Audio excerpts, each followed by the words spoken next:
Chapter 31 Equipment cannot make up for the gap in strength. You are listening at novelfull.audio.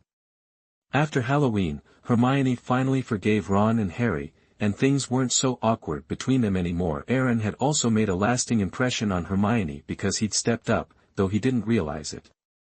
As far as he was concerned, their friendship was still in the good friend zone, nowhere near anything deeper. Way less important than leveling up. Anyway, Harry and Ron had even started to see Snape in a slightly different light. Maybe he wasn't such a jerk after all. The Slytherin head of house had saved a Gryffindor, after all. That spoke volumes. The next day, the Great Hall was buzzing, even more than usual for breakfast. Quidditch season was kicking off, and the first match was Gryffindor versus Slytherin. Harry sat at the table, lost in thought, a plate of food in front of him. He didn't have any appetite. Eat some toast. Come on, man.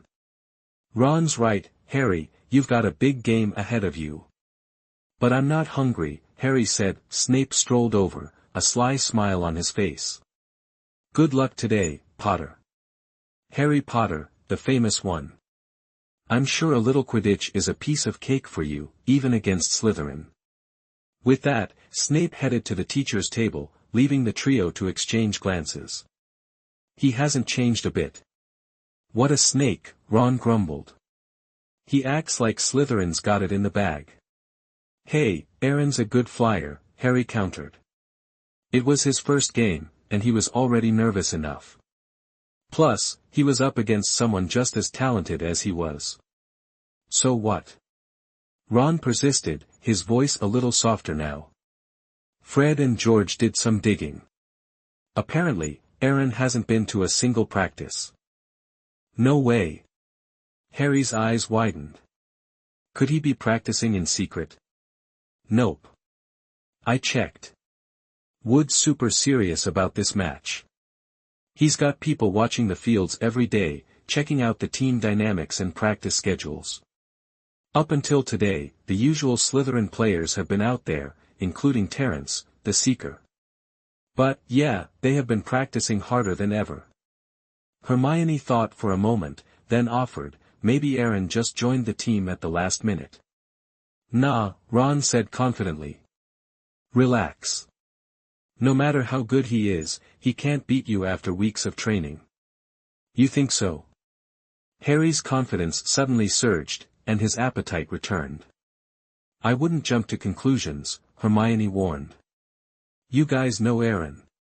Does he seem like the kind of person to do something if he wasn't sure he could win?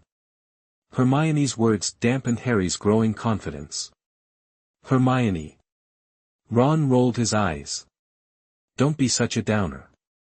Aaron hasn't been practicing for weeks. Okay, but what about Snape? Do you really think Professor Snape would just pick some random first year to be the Seeker? Hermione asked. Harry and Ron went silent, their hearts sinking. Why don't you ask Aaron how he's been preparing for the Quidditch match? You're closest to him, Ron suggested weakly. Maybe he'll tell you. Seriously? Hermione said, a hint of sarcasm in her voice. Sometimes I wonder about you, Ron. This is a team secret. The game's about to start. Asking him to spill the beans would be like asking him to betray his teammates.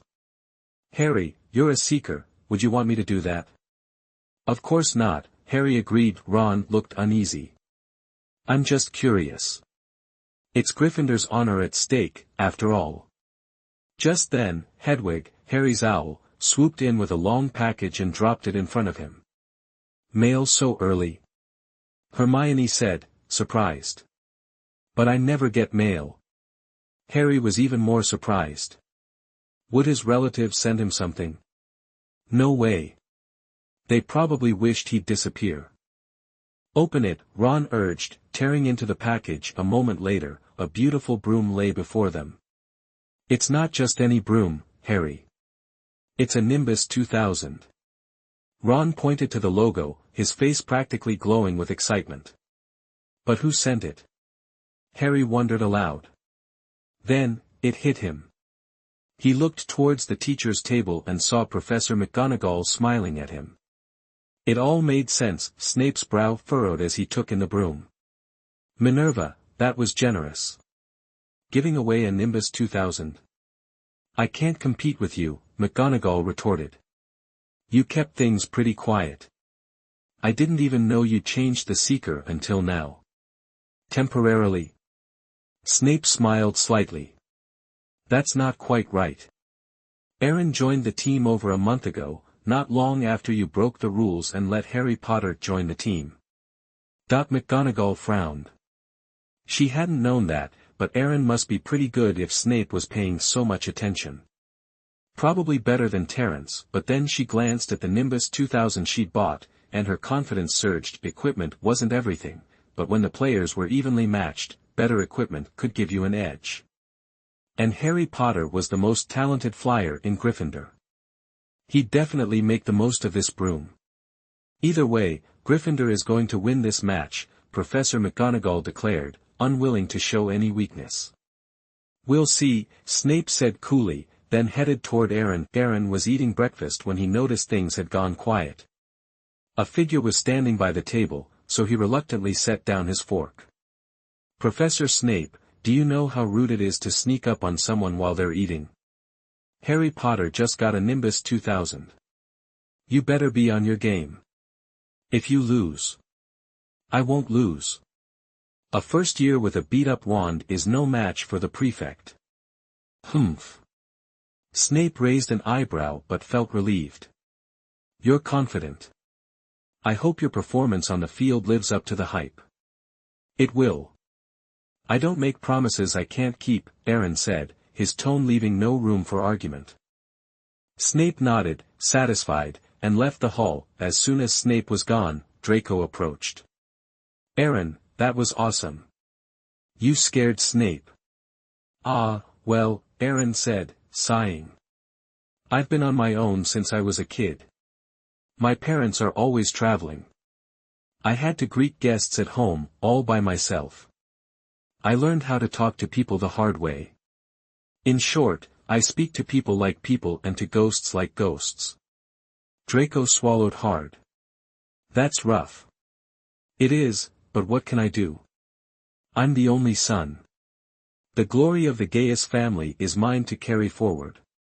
Isn't it the same for you? Malfoy lowered his head, feeling a twinge of envy but also relief that he was a Malfoy, the purest of purebloods, with a lineage unbroken for thousands of years. As long as they didn't screw up, that honor would continue. But it was still a long road to restoring the Malfoy family to its former glory. His great-grandfather had passed that task to his grandfather, who had passed it to his father. Now his father seemed ready to pass it to him. Draco shuddered. No.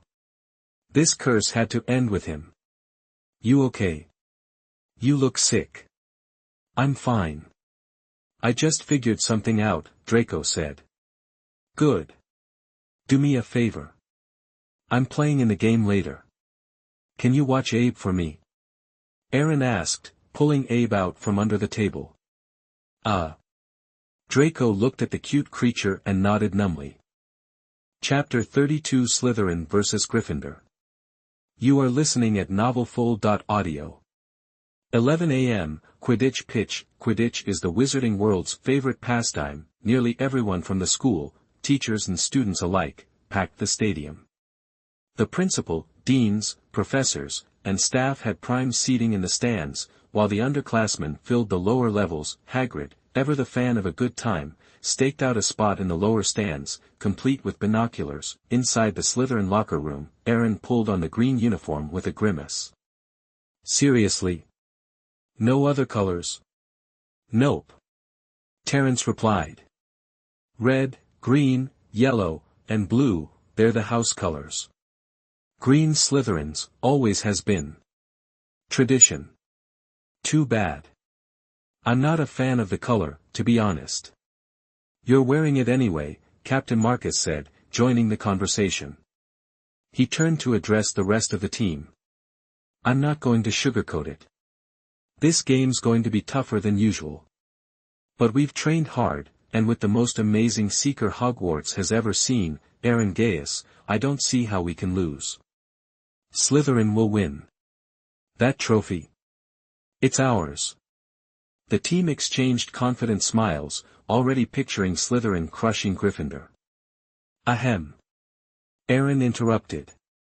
Not to rain on your parade, but if you want a clean win, we still need to watch the other team. He was met with annoyed stares. Apparently, taking the opposition seriously was not part of their game plan. Okay, scratch that, Aaron said with a grin. His teammates might be cocky, but they were skilled flyers. More importantly, he trusted his own abilities.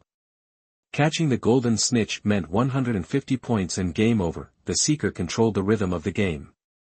As long as the score difference was less than 150, the Seeker could snatch victory from the jaws of defeat. In short, if his teammates could just hold their own, Aaron could carry them to the win.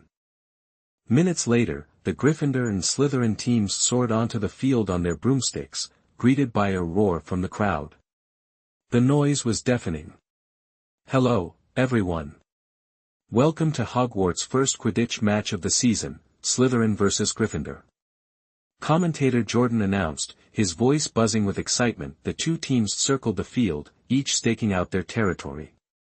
The two beaters, 3 chasers, and keeper from each team sized each other up in the air. Above them, the Seekers, Aaron Gaius and Harry Potter, faced off. Harry was feeling the pressure. Despite weeks of intense training, this was his first real game, and the crowd made him uneasy. You look nervous, Harry. Aaron called out. A little, yeah. Aren't you? I heard from Ron that you haven't even been to practice. Nah, not nervous at all. Small potatoes.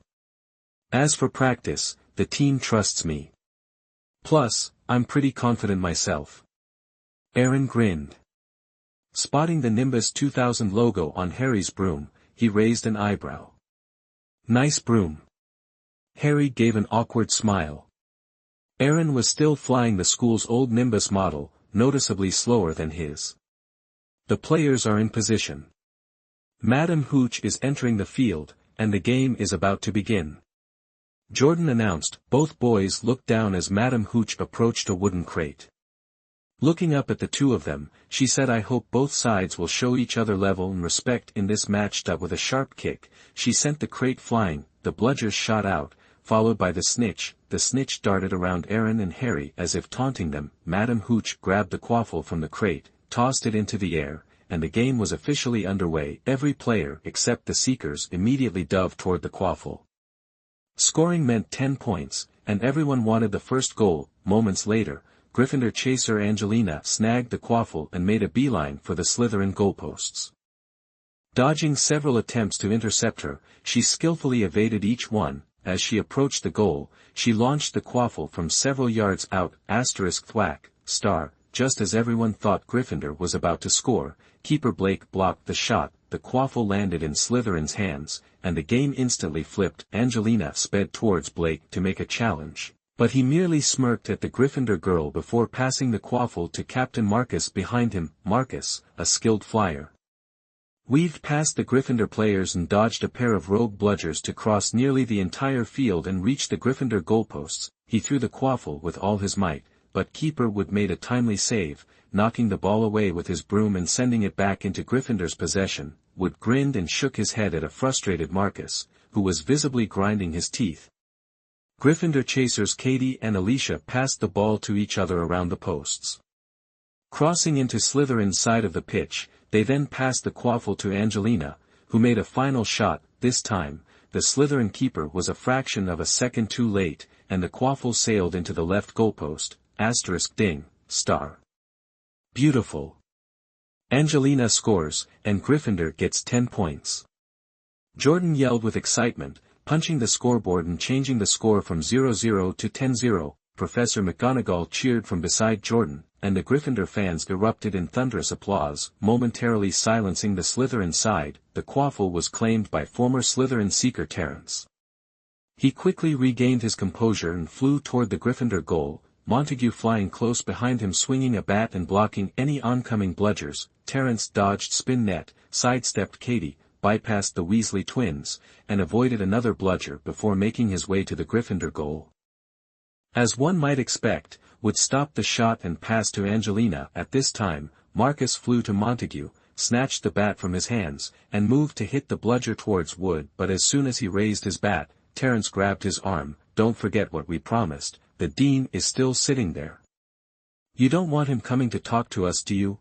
Marcus paused, then glared at a confused Wood, and returned the bat back to Montague, before turning away and leaving. The game raged on, the bludgers whizzing through the air as the beaters took shots at opposing players. The quaffle was stolen and passed between players, and after minutes of intense play, the game heated up, the exchange of plays became more intense, and the goalkeepers were feeling the pressure. Wood and Blake were doing their best to stop the other side from scoring.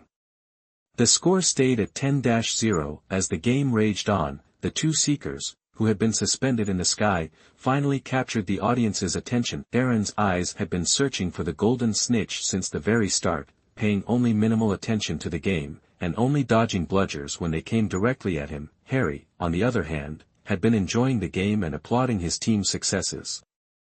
That wasn't to say that he had forgotten that he was seeker, but he was just too excited to be playing. The commentator Jordan started to introduce the two seekers. Both the seekers are in their first year.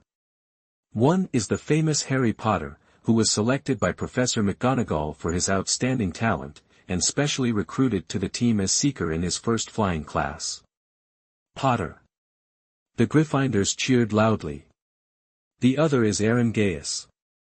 He showed talent far beyond his peers at Hogwarts. A student discovered by Professor Snape. Jordan's voice suddenly cut short.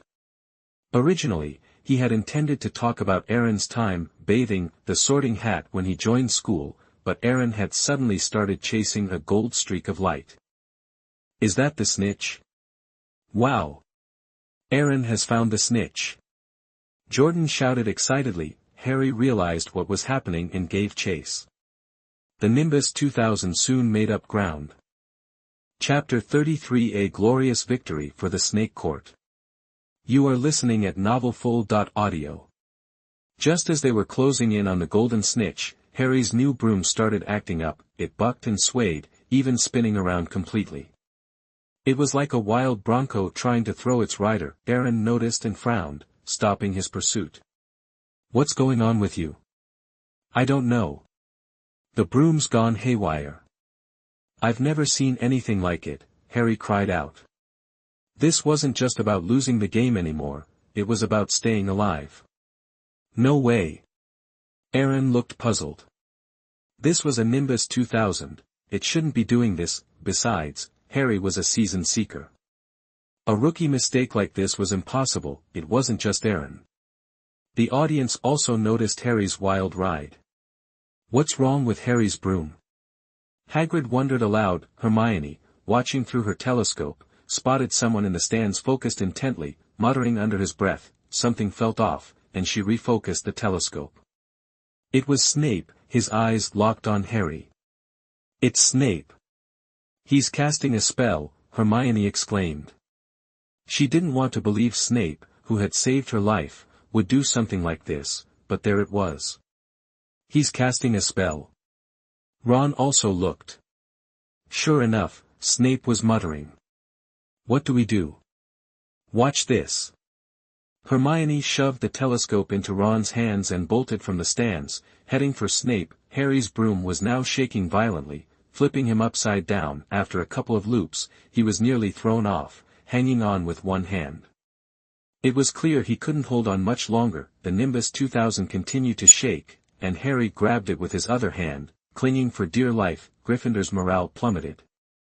Slytherin seized the opportunity, scoring 2 quaffles in quick succession. The score went to 10-20, Gryffindor still in the lead. "Whoa! This is worse than I thought," Aaron said, flying alongside Harry. He reluctantly offered his hand. "If you don't want to fall, grab on. Just so you know, this isn't the broom's fault. No broom acts this crazy. Someone's trying to mess with you." Harry hesitated, then grabbed Aaron's hand as he was being tossed around. Aaron pulled him onto his own broom. The Nimbus 2000 seemed to lose its focus and stabilized, hovering in mid-air. The crowd was stunned. Some admired Aaron for not taking advantage of the situation, while others were angry that he'd given up a chance to win. Aaron didn't care what they thought. He flew around the field, trying to keep Harry safe. "Thanks," Harry said, seeing his broom was stable again. He knew Aaron was right. "You could have won," Harry said, confused. Aaron had spotted the snitch first. Even without the broom problem, Aaron probably would have caught it. "I have my principles. I can lose fair and square, but I won't win dirty," Aaron said. "My deal for joining the team was no fouls. If I'd grabbed the snitch then, I'd be the one fouling." Meanwhile, Hermione had pushed her way through the crowd and reached Snape. She was about to draw her wand and stop the spell when she saw Harry climb onto Aaron's broom. "What just happened?" she murmured, quickly figuring it out. She watched Aaron fly and couldn't help but smile. "What are you doing here?" Snape asked, his face thunderous. "Oh." Hermione startled, then composed herself. "I thought I could see better from here." "Really? Did you need your wand for that?" "Miss Granger, perhaps you think Gryffindor has too many points and want me to deduct some?" "No." Hermione quickly put away her wand. I asked her to come," Professor Flitwick interjected. "Miss Granger was having trouble with some spells, so I asked her to join me after the Quidditch match. She's just a little impatient." As you know, Hermione's always eager to learn. Hermione nodded frantically. Snape glared at Hermione, then turned to Flitwick, scoffed, and looked away. Professor Flitwick sighed and pulled Hermione closer to him, away from Snape. "What am I going to do with you?" Even the Gryffindors who dislike Professor Snape wouldn't pull a stunt like that. "Hermione, you're a first year. You have 7 years left. Do you really want to tick off your potions teacher in your first year?" Don't say anything. Just promise me you won't do anything impulsive like that again, okay?" Hermione was upset. She wanted to tell Professor Flitwick about Snape's curse, but she had no proof, so she just nodded. "Good. Now, let's watch the game. Aaron's better than I thought. It's not just his talent, it's his character, though, of course, he's very talented too." Flitwick chuckled. Hermione refocused on the game. Aaron flew around the stadium, figuring whoever cursed Harry wouldn't risk doing it again with so many eyes on them, and dropped Harry back on his Nimbus 2000. "The game's back on. I won't be so nice next time," Aaron said. Harry nodded, gripping the broom tightly, and scanned the stadium for the golden snitch. He was focused this time, but Aaron spotted the snitch first. Harry followed close behind, and they bumped arms, trying to throw each other off. The golden snitch dove for the ground, and they followed. The Nimbus 2000 was slightly faster, but Harry didn't dare go full speed, maintaining pace with Aaron. Finally, with the grass in sight, Harry pulled up sharply. Aaron kept diving. At the last second, he reached out, dragging his fingers across the grass, leaving 3 shallow lines in the lawn. Then he held up his hand, a clump of dirt in his palm, and the golden snitch fluttered in his grasp. Aaron Gaius catches the golden snitch. 150 points. Game over. Lee Jordan announced. The final score is Slytherin 170, Gryffindor 10. Professor Hooch blew her whistle. "Slytherin wins," Slytherin roared. The professors applauded, but Professor McGonagall looked disappointed. She thought Harry Potter would lead Gryffindor to victory, but Slytherin had Aaron Gaius. She couldn't complain. She always said the other team was weak and fouled too much, but not this time. Chapter 34. There is a price to pay for being in the limelight. You are listening at novelfull.audio. Aaron held the golden snitch, basking in the victory alongside his Slytherin teammates. Harry, head bowed in shame, couldn't bring himself to meet Wood's disappointed gaze. "Sorry, I should have tried harder." "Don't sweat it, Harry, you gave it your all," Wood reassured him. Despite his own disappointment, he knew how to take the heat off his players. "Yeah," one of the Weasley twins chimed in, clearly surprised. "That game was seriously weird." The other twin emphasized, super weird. Slytherin actually played clean. That's practically a good performance. I know, right? It's like it was part of the deal for Aaron joining the team. He wouldn't let them cheat, Harry explained, revealing the only valuable intel he had. Wood raised an eyebrow. So he really loves Quidditch, huh? Pretty impressive that he can keep 6 Slytherins in line, but makes sense, they respect strength. If Aaron wasn't a top player, Marcus would never have agreed to that. There's more to it, Angelina added. I don't know if you guys noticed, but I did. What did you find? Harry asked. Angelina pointed towards Aaron. His finger. It's still bleeding. The rest of the team followed her gaze and gasped as they saw blood dripping from Aaron's right hand, hidden behind his back. Wood sighed, forcing a smile. Harry, honestly, losing to him isn't anything to be ashamed of. I've never seen an 11-year-old pull off something like that. Must have hurt like hell. Harry nodded silently, feeling a little better now that Wood wasn't blaming him. After everyone had left the field, Draco reluctantly handed the cat back to Aaron. Aaron, you were amazing out there. That's the best, most honorable win Slytherins ever had. And 160 points taken from Gryffindor. Yeah. But I'm never playing like that again. What? Why not? Because there's a price to pay for showing off, Aaron said with a wry smile, opening his blood-soaked right hand. You're hurt. Draco's eyes widened. Abe, like a concerned pet parent, nipped off a piece of the scarf around his neck and tried his best to wrap it around Aaron's finger. Then, he pulled a piece of candy from his pocket and offered it to Aaron's mouth with his soft paws. Draco was stunned. As a Malfoy, he'd seen all kinds of pets, but he'd never encountered one as sensible, loyal, and intelligent as Abe. This cat was like some rare magical creature. Sometimes I seriously doubt he's just a cat, Draco said in amazement, then refocused on Aaron's injury. You should go to the infirmary. It's nothing, just a scratch, Aaron said, rubbing Abe's head.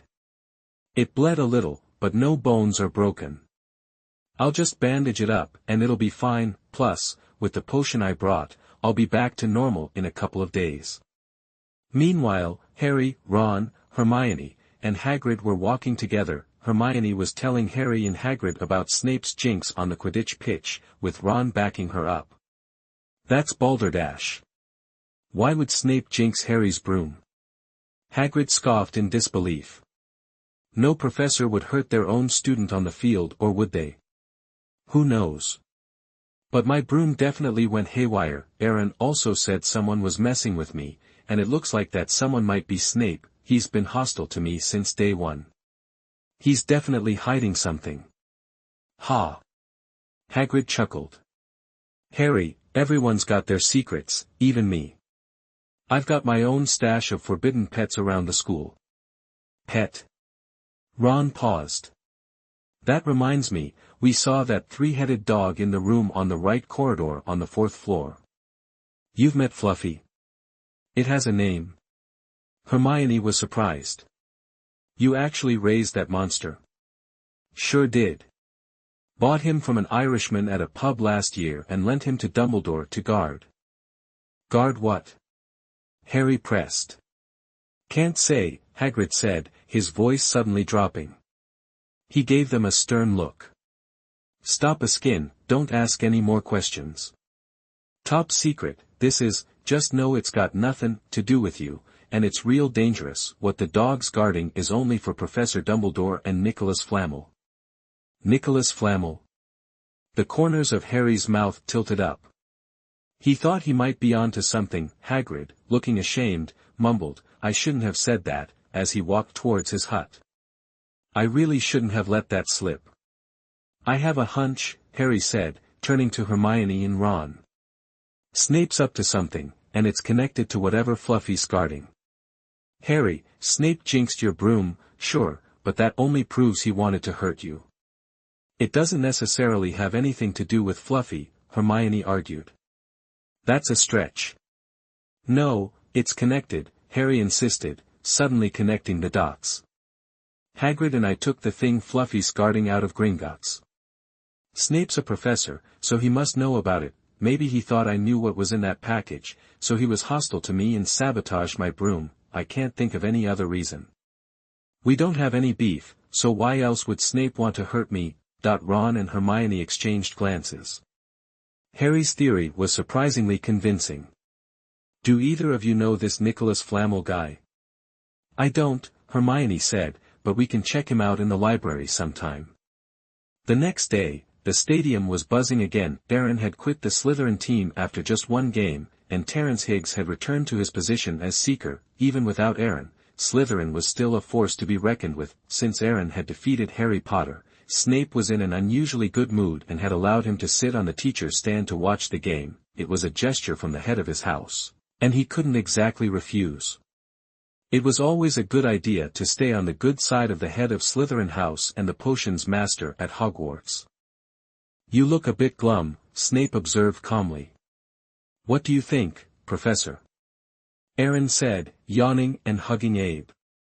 Not everyone likes watching Quidditch, especially during nap time. Mr. Gaius, your thinking is flawed. You may not enjoy some games, but this is Slytherin versus Ravenclaw. As a member of Slytherin, and the star who defeated Harry Potter yesterday, it is downright inappropriate for you not to be here, showing your support. Don't tell me Slytherin will lose if I'm not here. I'd rather be in bed. Besides, I kept my promise to you. We don't owe each other anything anymore. I'm doing you a favor by sacrificing my precious nap time to watch this game with you. Aaron paused, then met Snape's cold glare. Aaron's Adam's apple bobbed, and then he glared back. He couldn't let Snape intimidate him. He knew perfectly well that Snape wouldn't deduct points from Slytherin just because he was annoyed with him. Their eyes started to sting from the intensity of their stare down. Finally, Madame Hooch blew her whistle, announcing Slytherin's victory, and they both blinked and looked away in unison. As Aaron was leaving, Hermione ran over and stopped him. Miss Granger, don't tell me you're consulting Professor Flitwick about spells again today. Snape gave Hermione an indifferent look. He knew Flitwick was lying yesterday, his acting so terrible it couldn't have fooled a person who's been acting for more than 10 years, he hadn't had time to investigate further because of Harry Potter's safety, but now Hermione Granger was coming to him herself. If he didn't find an excuse to dock some points from Gryffindor, he wouldn't be doing his job as the head of Slytherin house. Ahem. Miss Granger, because... Hermione, you're right on time, Aaron said suddenly, catching Snape off guard and causing him to swallow half his sentence. Snape stared at his student, waiting for an explanation. Professor, Hermione and I have something to discuss, so I asked her to come over. You're always so busy, so you wouldn't hold it against me. That the corner of Snape's mouth twitched involuntarily. He adopted his most intimidating professor voice and, through gritted teeth, said, no. After those two words, Snape started to walk towards the bottom of the platform. As he passed Hermione, he paused and lowered his voice. Miss Granger, I won't bother saying I hope there isn't a next time, because the Gryffindors never listen to repeated warnings. Just know that you better hope someone's got your back next time. Chapter 35. Snape is a good person, but his goodness is not obvious. You are listening at novelfull.audio. Quit being dense, Snape's already gone. Aaron looked at Hermione, who was just standing there, looking kind of funny. What's the big deal? Right, almost forgot. Hermione said suddenly, come on, this is the Quidditch pitch, not exactly a private spot. Mysterious. Aaron shrugged, picked up Abe, who was lounging on a seat, and followed her. They walked across the grounds, heading for a quieter area. Almost there. Any further, and we'll be at the bathroom. If you're gonna ask me out, at least pick a decent place. Hermione's face flushed.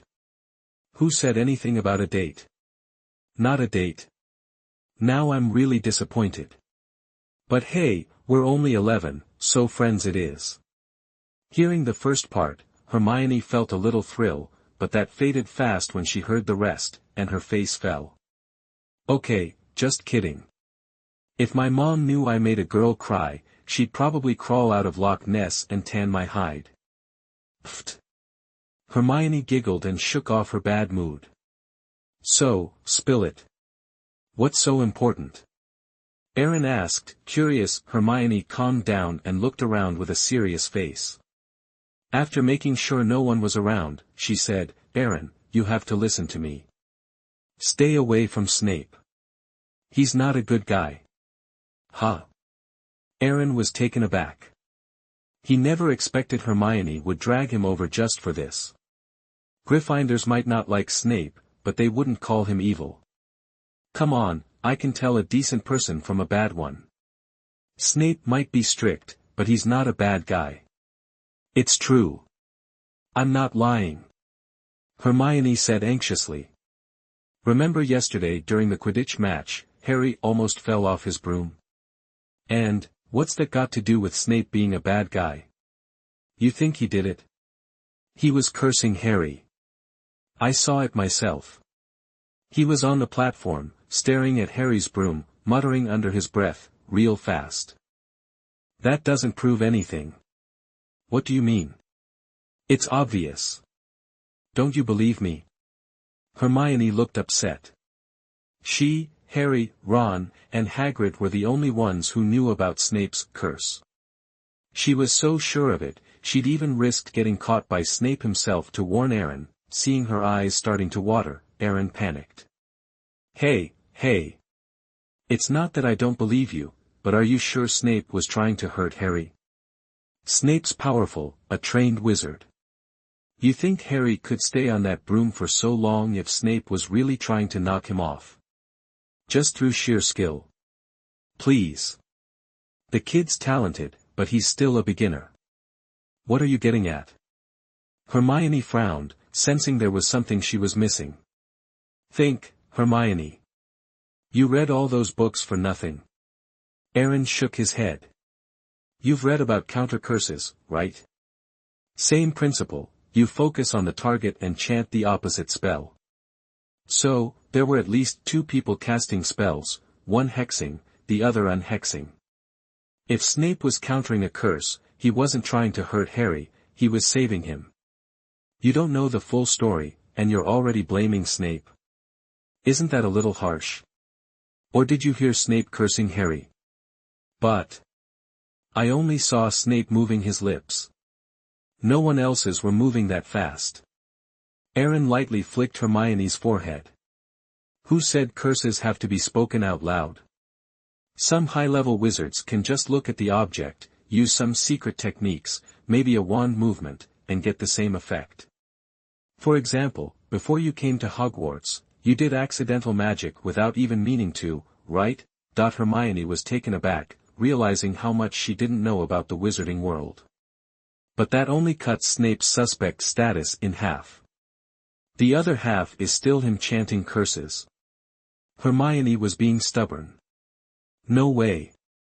Absolutely not. Aaron said, emphasizing each word. At Hogwarts, anyone, you, me, even Dumbledore, could hurt Harry Potter. But Snape can't. He's what? Hermione looked at Aaron, curiosity shining in her eyes. Nothing. No, you know something. I really don't. Aaron said firmly. He wasn't about to reveal what Snape was like when he killed him. Really? Hermione gave a knowing smile.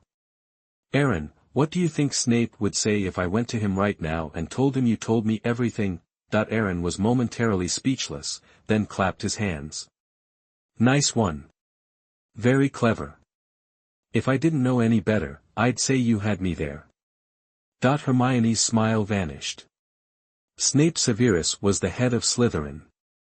Aaron, a Slytherin, and Snape's favorite student could probably just waltz into his office. But she was a Gryffindor. Let alone seeing him, she probably wouldn't even make it past the door. Now they were on equal footing, but Aaron's endpoint was clearly way closer.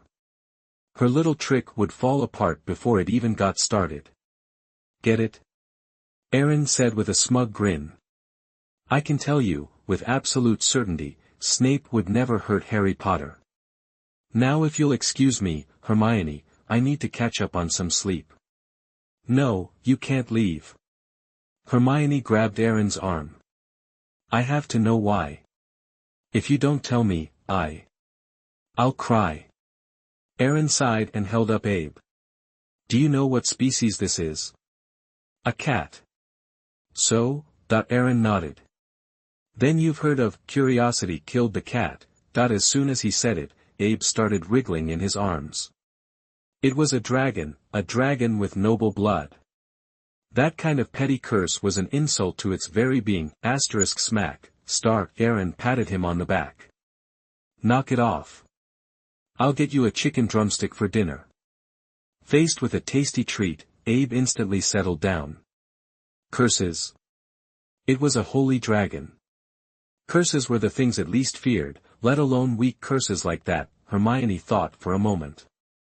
But I still want to know. I really can't tell you. It probably has something to do with Snape's pride. The more you know, the more danger you're in. I'm not afraid of danger. Gryffindors are all about adventure. Well, I'm afraid. Aaron gave a wry smile. If you accidentally let something slip, I'm the one who'll pay the price. Fine. Hermione said reluctantly. If you won't tell me, I'll just find out myself. Aaron breathed a sigh of relief, but her words scared him, and he said, Hold it right there. Hermione stood up straighter, then grinned mischievously and stuck out her tongue. You're incorrigible. Fine, I'll tell you, but you have to promise me you won't tell anyone, especially Harry Potter. I promise. Hermione raised her right hand solemnly. I swear, I won't tell, even if it kills me. Ha! In the wizarding world, oaths aren't exactly set in stone. But I'm willing to trust you this time, just don't take that trust for granted, Aaron said, then his expression grew serious. Remember what Snape asked me in the first potions class? About Harry? Yeah, what do you get when you add powdered root of asphodel to an infusion of wormwood? That's it. Ever wonder why he asked that question? Asphodel and wormwood, in the language of flowers, the meaning of those two plants can be understood as, my regrets follow you to the grave, and also, absence, and, bitter sorrow. Snape was apologizing to Harry the first time they met. He feels incredibly guilty, and he would never hurt him. You mean, oh my God. Hermione gasped. The revelation was so earth-shattering, she couldn't quite take it in. Wait, that doesn't make sense. Why is Snape always so hard on Harry? Who knows? Maybe he's just got so much anger he won't argue. Harry's grades just aren't up to snuff, for someone with that much fame and talent. If he tried harder, Snape wouldn't have any reason to give him trouble, right? Hermione nodded blankly. I guess that makes sense. Since he started hanging around Ron, he hasn't been putting much effort into his studies. They both copy my homework. Aaron's mouth twitched. He hadn't realized those two were slacking off even at age 11. But whatever, copying homework was not his problem. Chapter 36, Leaving It to Luck is Not Safe. You are listening at novelfull.audio.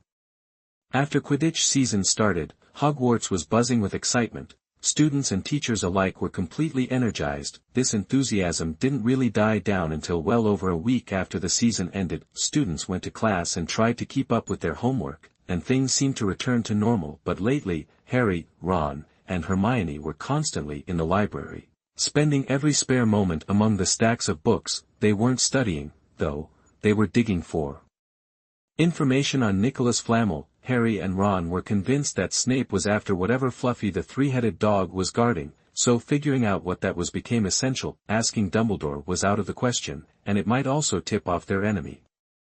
Their only option was to focus on Nicholas Flamel and hope to find some clues in his history. Hermione knew someone other than Snape had attacked Harry, but she'd promised Aaron she'd keep it a secret. She went along with the Nicholas Flamel hunt because she suspected that whoever was after Harry was also interested in whatever Fluffy was guarding. The library was massive, with tens of thousands of books crammed onto the shelves and winding passages everywhere.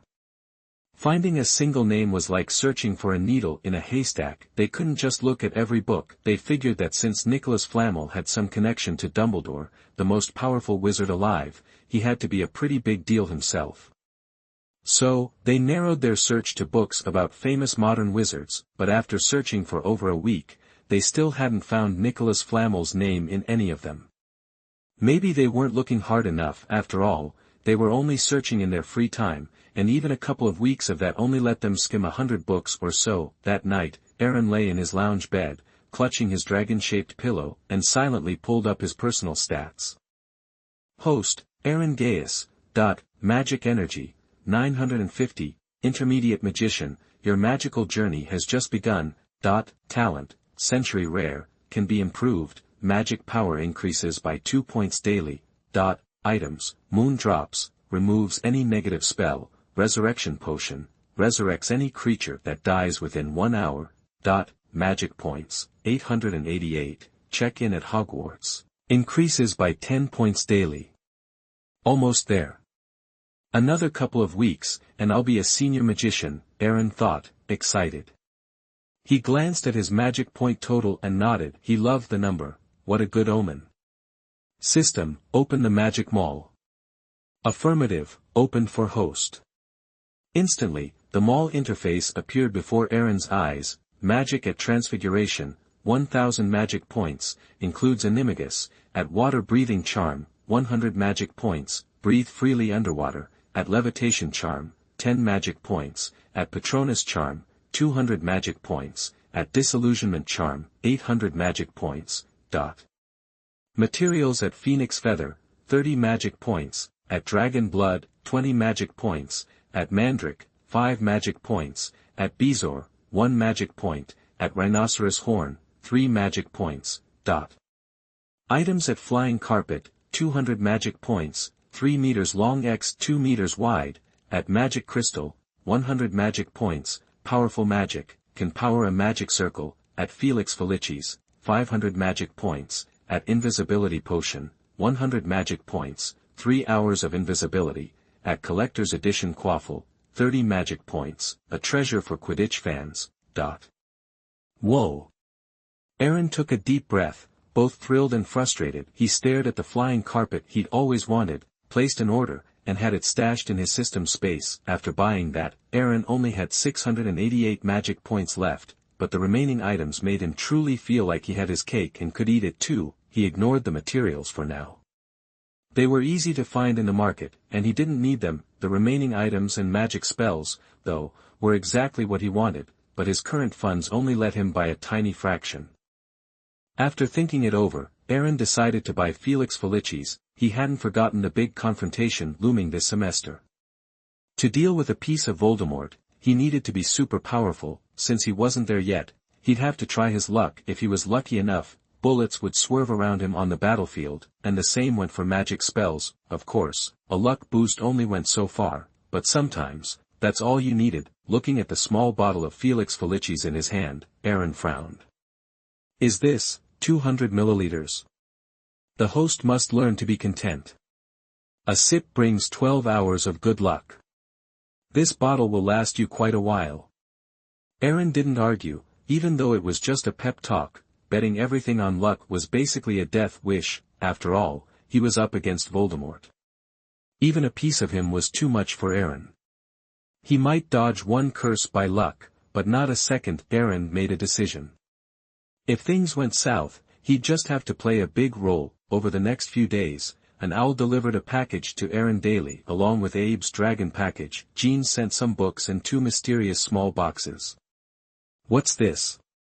One morning, Draco picked up one of the boxes from Aaron's stack and asked. That's a magic ring from the Middle Ages, a 1,000-year-old antique. Wow! Draco said. What are you going to do with it? Can't tell you. I have my reasons, Aaron said mysteriously. Why aren't you studying? Remember that bet with Hermione? I haven't forgotten. Draco blushed, then looked frustrated. I'm just not sure I can win. I thought I was working hard, and my dad even praised me in a letter. He's never praised me like that. That's great. Like father, like son. It proves you're making progress. Aaron said. Draco's got talent and has been working hard. Yeah, Draco said, scratching his head. But I saw Granger in the library. She had a stack of books on her table like this.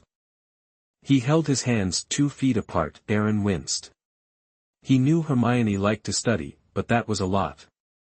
People who are better than you are still working hard. What's your excuse? But I feel like I've hit a wall. No, it's not like, I know I can't win this bet. Giving up. Aaron smiled. Draco, what's the difference between a devastating defeat and a regrettable defeat? Draco looked confused. I don't know, they're both defeats. Exactly, Aaron nodded, then patted Draco's shoulder. But you need to think about it now. Huh, Aaron facepalmed. You and Hermione are competing over grades. The highest score is 100. She can get 100 points. It's not impossible if you work harder, right? Well, I'm pretty sure I can get a perfect score, but only a little. Then that's it. You still have a shot at a tie. But if you don't try, you'll lose with 99 points. Which is better, a disastrous defeat with 80 points or a regrettable defeat with 99? 99, of course, Draco said. Exactly.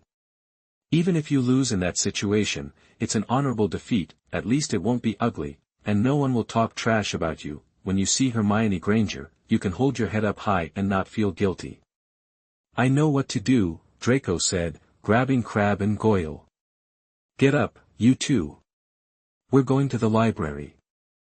Chapter 37. Nico Flamel is hundreds of years old at least. You are listening at novelfull.audio. In mid-December, snow was coming down hard. Hogwarts Castle stood cloaked in white, and the Black Lake was frozen solid. Hagrid hauled a massive fir tree, at least 20 feet tall, onto the grounds, leaving a deep trail in the thick snow. Inside the castle, the air buzzed with excitement. Most students were packing, eager to head home for Christmas.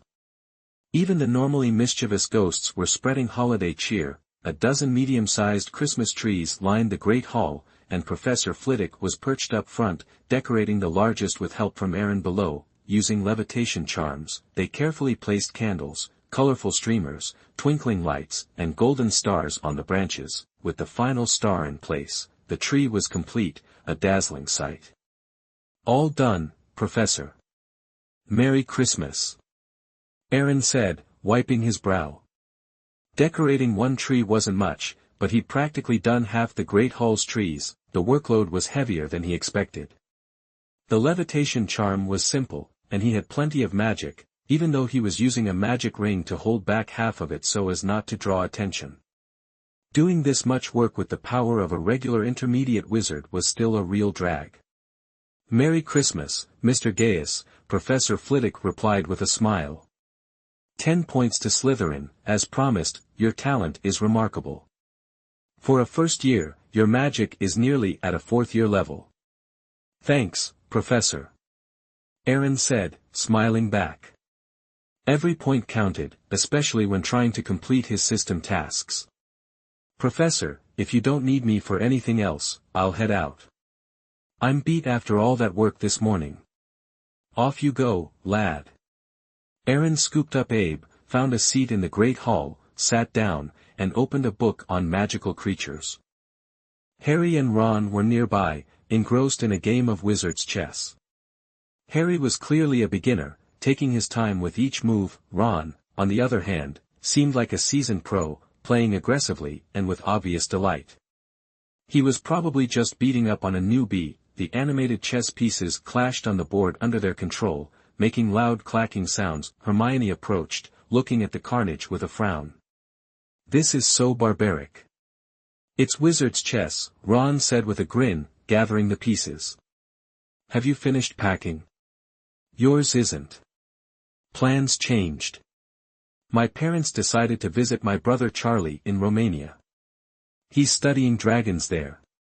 Aaron noticed Abe perk up, his ears twitching. He was always interested in news about other dragons. Great. You can help Harry. He's going to the library to look up Nicolas Flamel. We've searched 1,000,000 times, Ron grumbled. Nicolas Flamel? Aaron raised an eyebrow. That name rings a bell. Aaron, you've heard of him? Harry asked, his face lighting up. They'd been searching the library forever, and now the answer might be right next to them. Yeah, but what do you want with that old coot? He's got a real unpredictable temper, all sunshine one minute and a blizzard the next. Harry avoided eye contact. We just want to know a little about him. Really? Aaron gave him a knowing look. I don't buy it. You're all first years. There's no reason you'd be interested in him. You probably shouldn't even know his name. So why the sudden interest? What are you up to? Well. Harry hesitated, unsure whether to reveal their suspicions. Harry. Ron shook his head slightly, warning him. Only the three of them knew about this, and bringing Aaron into the loop, especially given his connection to Snape, felt too risky. Seeing the awkwardness, Hermione jumped in. Tell him. Don't you trust Aaron? It's not that I don't trust him, it's just. I don't want to get him involved, Harry said. You know, his relationship with that guy. Hermione rolled her eyes. Knowing how Harry and Ron felt about Snape, they'd never fully trust Aaron. Aaron, Hermione said sweetly, could you just tell us anything you know about Nicolas Flamel? It's really important. All right. But I don't know much. The last time I saw him was when I was 4, when my grandfather took me to France. France? Anything else? Harry asked, surprised. Like, what does he do? Alchemist. But not just any alchemist. My grandfather treated him with a lot of respect and even brought him some rare magical ingredients. They exchanged glances. They needed to check books about alchemists very carefully. Anything else? Harry pressed. Yeah, he's ancient. You don't have to tell me that, Ron said, shaking his head with a smile. He's connected to Dumbledore, he's probably got a white beard. Not necessarily. Dumbledore knows everyone, and his circle is bigger than you think. The Minister of Magic, certain pureblood families, the Hogwarts Board of Governors, the Ministry of Magic from other countries. There are even some who live in the shadows, werewolves, giants, vampires. Stop, stop. Ron said, patting his chest dramatically. Okay, Aaron, I was wrong. I shouldn't have interrupted, go on. TCH. Aaron scoffed, then explained, when I say ancient, I mean ancient. Dumbledore's practically a spring chicken compared to him. No way. Hermione said, astonished. Dumbledore has to be over 100 this year. Hermione, wizards live longer than muggles. And there are lots of ways for wizards to extend their lives, potions, elixirs. And if you want the really weird stuff, go to Nocturne Alley. Any wizard there knows how to extend your life, but it's usually bloody and dangerous, and might not even work. Yikes. Hermione gulped. Never mind. So how old is Nicolas Flamel, really? No idea. You don't know. Ron burst out. Then why did you say all that stuff? Chill, chill. I was 4 years old. I was practically a toddler. How would I remember? And do you think it's appropriate for a 4-year-old to ask a great wizard his age? Even if it was, would Nicolas Flamel actually tell me? But I do remember one thing clearly.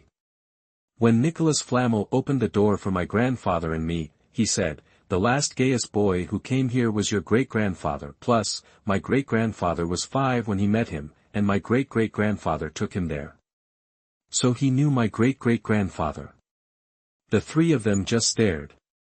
So, Nicolas Flamel must be at least over 200 years old. Hermione exclaimed, then smacked herself on the forehead. I was trying to find him in the records of modern famous wizards, but his name isn't even there. The book with his information has to be at least 200 years old. Probably more, Aaron said casually. Some old-school wizards respect him even more than Dumbledore. That's all I know. The rest is up to you. Thank you, Aaron, Hermione said with a smile. At least we can rule out modern wizards. If we really can't find anything, we'll have to go to the restricted section. Oh, the restricted section. You need a professor's permission to study there, and with all due respect, you don't qualify yet. Then can you help us? All the professors like you. If you went and borrowed it. Harry said eagerly, but Aaron cut him off. Sorry, I can't help you with that, and I suggest you don't do that. The restricted section is too dangerous for first years, especially when you aren't going there to study. Harry scratched his head, embarrassed, and didn't push it further. Chapter 38. You still have to give gifts according to your preferences. You are listening at novelfull.audio. Hey, I didn't see you packing, Hermione said, surprised. Aren't you going home for Christmas? Harry and Ron looked equally surprised. Christmas break was pretty long, and practically everyone went home except for a few professors and students with special circumstances. Harry stayed because his uncle's house was so miserable, and he was way happier at school. Ron wasn't going home because his parents were visiting his brother in Romania, so the place would be empty, and he'd just be hanging out with his other brothers, like at school. Better to stay where he's got guaranteed food and a roof over his head. But none of them expected Aaron to stay. It didn't seem like he needed to. Surprised? Aaron asked casually. They all nodded. I grew up fast. The Gaius family generally let their heirs do their own thing, figured it built independence. After I turned 8, my parents basically traveled all the time. Unless they were worn out or something major happened, they wouldn't come back. I probably saw them less than a month out of the year. My uncle usually took care of me. But it's Christmas. Hermione said, feeling bad for him. Don't get me wrong, Aaron shrugged. They'll be back for Christmas, but I think it's more fun to stay at school, so. I chose to stay. That was part of it, but more importantly, the magic points he got from signing in at Hogwarts were 10 times what he got at home. Before he had enough power, enjoying life, family reunions, all that stuff was just fluff. Oh, okay. Harry chuckled. Besides, my family's pretty good to me, being the only son and all. Christmas Eve, after lunch, Aaron and Abe headed out of the Great Hall for a stroll around the castle. The snow and ice had them both excited, especially Abe, who'd barely seen any snow in his life.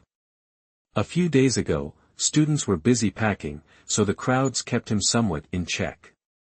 But today was different. Everyone who was going home had left, so the school felt much emptier. He ran wild, rolling around in the snowdrifts, his white body and clothes blending right in.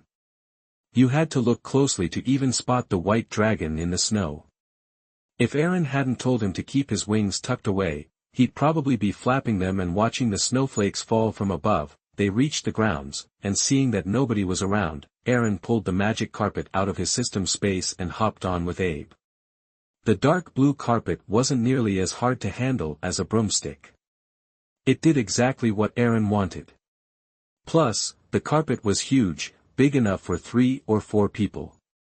Just the two of them, they could practically lie down and roll around. Well, maybe they'd fall off, sitting on the carpet, enjoying the snowy Hogwarts scenery. 1 person and 1 dragon each munched on a lollipop, about as relaxing as it got. Maybe they were flying a little too flashy, because Professor McGonagall happened to see them from her office, and her eyes lit up. Aaron, Mr. Gaius, could you come over here? Professor McGonagall called out with a smile from the window, like a witch tempting an 11-year-old into trouble. Aaron was surprised, then steered the carpet over. Professor McGonagall, is something wrong? Well, Aaron, your flying carpet is. Professor McGonagall kept glancing at the carpet, a little embarrassed. As a Hogwarts professor, she felt weird being interested in a student's possession. She was hesitant to say anything, but she really liked that carpet. Professor McGonagall was a Quidditch fanatic. Back in the day, she loved the speed of flying on a broom. But now that she was older, her body couldn't handle a broom, and it wasn't exactly a good look for her. A magic carpet was perfect. It was classy, comfortable, safe, and flew smoothly, even better than a broom.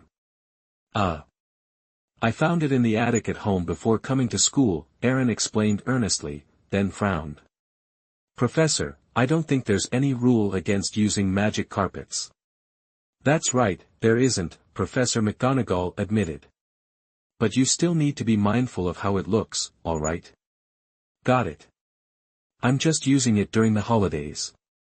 I won't take it out during class. Good. Professor McGonagall nodded, then eyed the carpet hopefully. Mr. Gaius, I was wondering if I could try out your carpet sometime. Erin looked confused, then turned to Abe, who shook his head firmly, stepped forward, and claimed his space. Professor McGonagall's face fell. If not, it's all right. Of course, why not? Erin said quickly. It's an honor to have you, Professor. But It's fine. I know him. I bribed him with a couple of chicken legs. A few snacks should do the trick. Okay. I understand. Professor McGonagall said excitedly, just wait a second, I'll be right there. A few minutes later, Professor McGonagall settled onto the carpet, a little self-conscious. She had made sure to bring a soft cushion for herself. Erin watched Abe, who was happily munching on snacks, and wondered if his dragon was going to get kidnapped for a chicken leg one day. With a professor on board, Erin felt bolder. He flew the carpet around Hogwarts, and Professor McGonagall's smile widened. Later, they flew low over the Black Lake. Erin normally wouldn't risk it. There was no way to know if the magical creatures under the lake might suddenly jump out.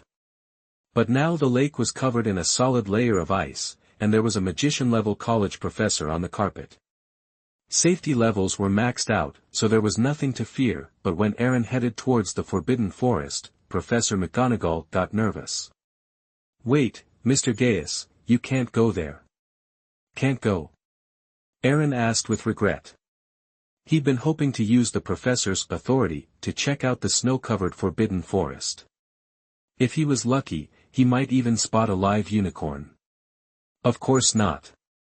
It's best not to enter that forest without a good reason. Many magical creatures live there.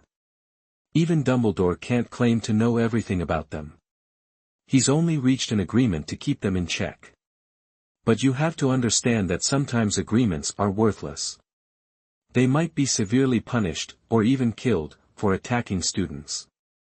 But what good is that if the student's already been hurt? Got it, Professor, Erin nodded, and steered the carpet back towards where they started. After landing, Erin rolled up the carpet and slung it over his shoulder. He had no choice, with a professor right there, he couldn't exactly pull it into his system space. As for the undetectable extension charm. Abe's pocket could fit such a large blanket, but it would be way too obvious. Professor McGonagall looked longingly at the carpet on Erin's shoulder, started to say something, then stopped. She was already happy enough with her ride. If she asked to borrow it, she'd seem greedy, and she couldn't bring herself to do it. If she got turned down, it would be even more awkward. Erin noticed her strange expression, glanced at his carpet, and understood. Professor, you don't want to borrow my magic carpet, do you? No, that's not what I meant, Professor McGonagall said, waving her hand, but a faint blush appeared on her face. Understood. Erin raised his eyebrows, gave her a knowing smile, and headed towards the Slytherin common room. Back in his dorm, Erin found a large gift box and stuffed the folded carpet inside. Tomorrow was Christmas. He'd wrap it up for Professor McGonagall, and she'd be happy all day. Of course, he wouldn't actually give it away. He'd spent a fortune buying that carpet, and he doubted he'd find another. But he could definitely lend it to her. He couldn't use it much between Christmas and the end of the semester anyway, it was too flashy. He could let Professor McGonagall borrow it for free. She was head of Gryffindor and a Transmigration master. Getting on her good side would definitely make his school life easier. Networking was important, and Aaron had gifts for other people too, just not quite as elaborate. Chapter 39 The World of Magic. You are listening at novelfull.audio. The next morning, Aaron woke up to a pile of presents on his bed, his Christmas haul for the year. He started with his parents' gift, which was exactly what he expected, a postcard of a sunrise they'd seen on a sailing trip. It read, "Dear son, isn't this gorgeous? We wanted to send you a photo of a sky full of stars, but since you'll be opening this in the morning, we thought a sunrise would be more fitting.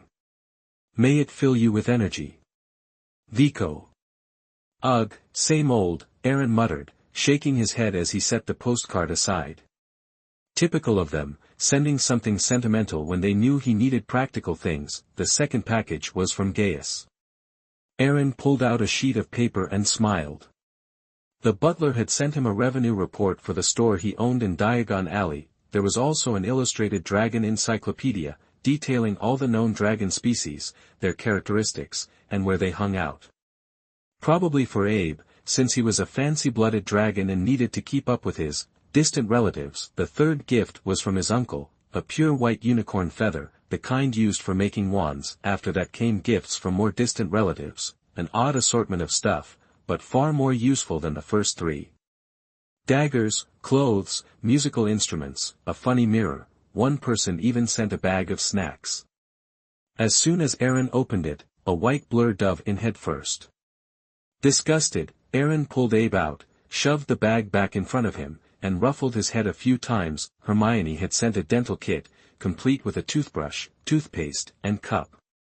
Aaron was a bit confused, since his teeth were perfectly fine, but hey, a gift was a gift. Later, in the Great Hall, students and professors gathered for the Christmas feast. The food was incredible. Aaron set Abe on the table, then grabbed a gift box and walked over to Professor McGonagall.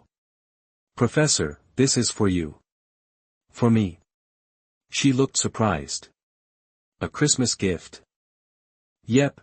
Professor McGonagall excitedly opened the box, peeked inside, and then quickly shut it. "Aaron, I really appreciate this gift, I do, but I can't accept it. It's too precious." "Professor, you misunderstand. I'm not giving it to you," Aaron clarified. "I'm just borrowing it. I need it back before the holidays." "Oh." Relief washed over her face as she clutched the box. "Then I'll gladly take it. It's the best gift I've had in years." "Glad you like it," Aaron said with a smile. "Ahem." Snape cut in, his voice icy. "Someone seems to have forgotten he's a Slytherin." "Right, this is for you, Professor Snape." Aaron pulled a small bottle from his pocket. "It contains the bodily fluid of a magical creature. Cost me a fortune. It might be useful, or it might be completely useless. Depends on how you, the potion's master, handle it." While Aaron was talking, Abe, who was busy devouring a turkey leg, suddenly froze, sniffing the air. He glanced towards the staff table, his cute little face doing something weird, and then went back to eating. Snape took the bottle without hesitation, sniffed it cautiously, and his expression changed. "Aaron, what magical creature did this come from? This substance is unique. I've never encountered anything like it. Or perhaps I have, and simply forgotten. Either way, it suggests a rare species." Can't tell you that," Aaron replied, serious. Everyone had secrets, and he definitely wasn't telling Snape it was Abe's saliva. "Mysterious," Snape commented, pocketing the bottle. "Aaron, do you have a gift for me?" Professor Flitwick asked shyly. "If not, just pretend I didn't ask." "Sure do." Aaron produced a brush and handed it over. "This." Flitwick looked even more embarrassed. "If I'm not mistaken, the bristles are made of unicorn hair." "Yup, hope you like it." "I love it." Mr. Gaius, I probably shouldn't ask this. But the gift, is there one for me? Aaron glanced at Quirrell, who was sitting awkwardly at the staff table. He forced a polite smile. Sorry, Professor, I can't access the family funds while I'm at school. All these gifts, including Professor Snape's, I got through personal connections. Plus, I had other friends to buy for. So, I've pretty much spent all my money. Oh, it's quite all right. I understand, Quirrell said, covering his mouth and looking wounded. I'm truly sorry, Professor. I didn't think about it. I'll make sure to have something for you next Christmas, Aaron offered apologetically, already thinking that burning a few pieces of paper for him would be more than generous. Aaron returned to his seat and started enjoying the feast. Soon, Harry and Ron came over. They were wearing identical sweaters, just like Percy, Fred, and George. You guys are good friends, same taste in clothes. Aaron joked. Look nice and warm. Harry smiled awkwardly. It was the second best gift he'd ever received. The best was a package he'd gotten that morning from an anonymous sender. Inside was his father's invisibility cloak. Yeah. Ron said proudly. My mom made these herself. We get them every year, but this year Harry got one too. And Harry got another special gift. You know what it is? Ron. Harry glared at him. Sorry, it's just, his other gift is pretty personal and I don't want everyone knowing about it. Aaron raised an eyebrow. If Harry hadn't stopped him, Ron would have blabbed it to the whole hall. Well. Aaron, Merry Christmas. Merry Christmas. Aaron looked at Harry. Spit it out, whatever it is. You're making me nervous. Okay. First, thanks for the gift. I really liked the pictures. Yeah, Ron chimed in. It was the most practical gift I ever got, a gold galleon, a silver sickle, and a copper canute. But why send me money? Because it's probably what you want and what you actually need, and Harry's not exactly hurting for cash. Makes sense. Ron nodded in agreement. Ahem. Harry coughed and glanced at the staff table to make sure no one was listening. I need to ask you a favor. I want to go to the restricted section of the library to look for information on Flamel, and... Whoa. Aaron almost choked on his food. He stared at Harry in disbelief.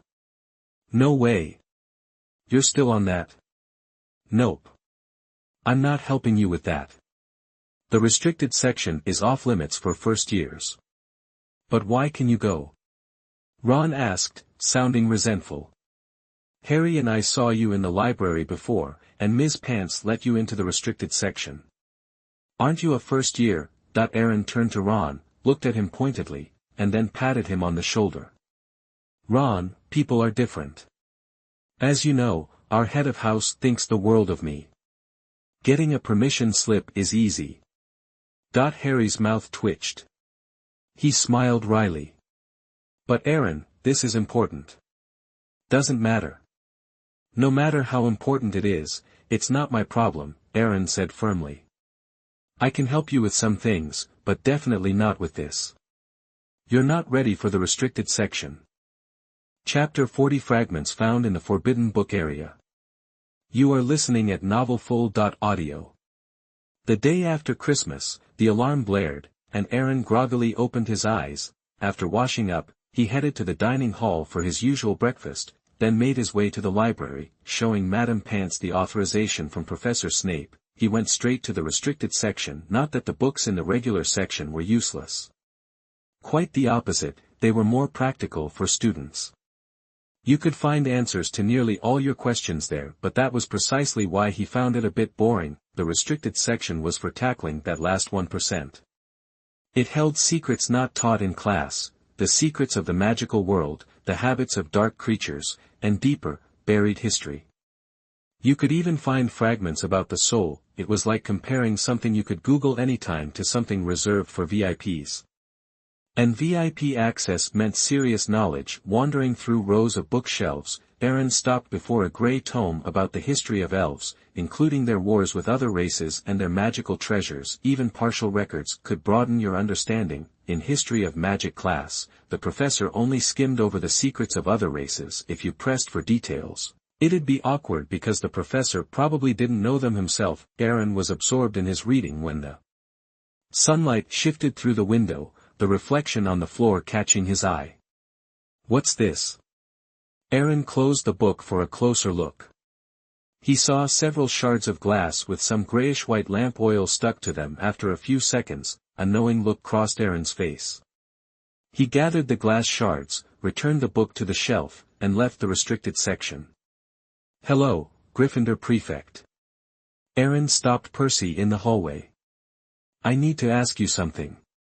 Are you Aaron? Percy eyed the Slytherin crest on Aaron's robes, a subtle frown creasing his brow. He didn't understand what a Slytherin could possibly want with him. Yes, Aaron Gaius. Oh. Fred and George mentioned you. They think highly of you. What can I do for you? I need to speak with Harry Potter about something important, but he's likely in his dorm right now. If I try to go there, a Slytherin who doesn't know the password, the fat lady won't let me in. I'd rather not bother Professor McGonagall with this small matter, so I'm asking for your help as a prefect. Percy considered this for a moment. I can help, but I need to know what you want with him. After all, you're a Slytherin, and Slytherin and Gryffindor haven't exactly been on good terms. Understand that I won't take you to the common room without a very good reason. Aaron was taken aback. Actually, it's not that serious. I don't need to go inside, just get Harry to come out. Percy looked Aaron straight in the eye, still hesitant. Who knew if this Slytherin was leading Gryffindor students astray? If anything went wrong, he, as prefect, would be held responsible. Having stumbled upon the situation, he needed to figure out how to handle it. It's probably better to go directly to the common room.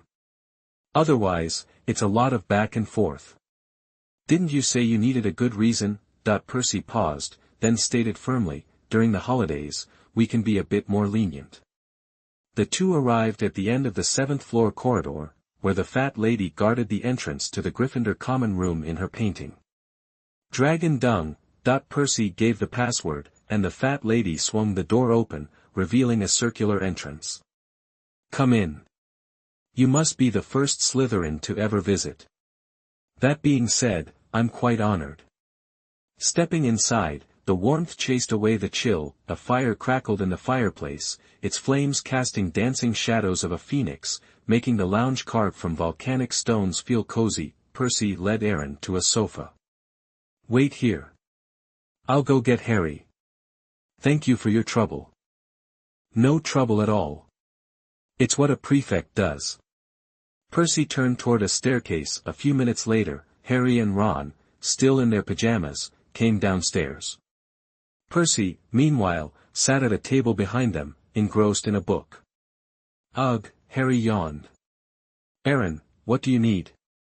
Well, it's a bit sensitive. It's best if just the three of us talk. No need for others to know. Aaron subtly indicated Percy's presence. Harry and Ron exchanged glances, a touch of resentment in their eyes. Percy had made it clear that they had to listen in when he told them to get up. It's all right, we're all friends here. Just say it, Ron said. Aaron chuckled humorlessly and turned to Percy. I appreciate you bringing me here, but could you give us some space? It's really not appropriate for a Gryffindor prefect to know about this. Really? Is it against the school rules? Percy asked pointedly. No. Aaron said earnestly. Then what can't you tell me? Percy countered. You know Gryffindor and Slytherin have never gotten along, and I'm already making an exception by letting you in. I'm staying to make sure you freshmen don't cause trouble over the holidays. After all, I'm responsible for what happens when I let you in. Aaron's mouth twitched. No wonder this guy was a prefect. He'd even resort to such a tactic to eavesdrop, and he was so good at it, he could have just left, but now he was annoyed. Out of respect, I'll call you senior, trust me, this discussion is best left to us, once you know, the situation changes. Percy shook his head. I stand by my original statement. Fine. Aaron turned to Harry and Ron with a helpless look.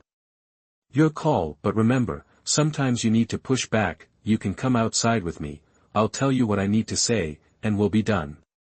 Well. Harry started, but Percy cleared his throat. I think we should talk here. We have nothing to hide. All right then, but I hope you don't regret this later, Aaron said, then pulled a cloth from his pocket and laid it on the table. As he unfolded the cloth, several shards of glass came into view. Ron and Percy looked confused, but Harry's expression shifted as he recognized what they were. This morning, I went to the restricted section. Wait, the restricted section? Percy looked at Aaron in disbelief. Is that somewhere a first year is even allowed to go? I have the professor's approval, or Madame Pants wouldn't have let me in, Aaron explained, sensing that Percy was hoping for him to slip up. I still don't think this is appropriate. Ha! That's funny, coming from a Gryffindor prefect talking to a Slytherin. It's not your call whether it's appropriate, Aaron quipped, then picked up one of the shards. While I was reading, I found these in front of a particular bookshelf. These weren't there when I left the library yesterday, but they were this morning. Nobody cleaned them up, which means someone snuck into the restricted section last night without proper authorization, and the only people I know who want to sneak into the restricted section to do some research are Harry and Ron. You're accusing them? Percy's face darkened. You can't just blame Gryffindors based on a few shards of glass and speculation. It's ridiculous. Senior, you're absolutely right. I agree, but my pet, who has a keen sense of smell, tells me that the scent on these shards is similar to one of my friends. Aaron set Abe on the table, and the cat pretended to sniff the fragments, then glanced suggestively at Harry and Ron. The cat's gaze made one of them nervous and the other confused. You see, I just came here on a whim to ask if it was them. I'm trying to prevent this from escalating and making Madame Pants look bad. After all, allowing someone to sneak into the restricted section is her fault as the librarian. And the student's house would also lose points. But now that you, the Gryffindor prefect, know, things are different. This is a violation of school rules. How do you plan to handle it?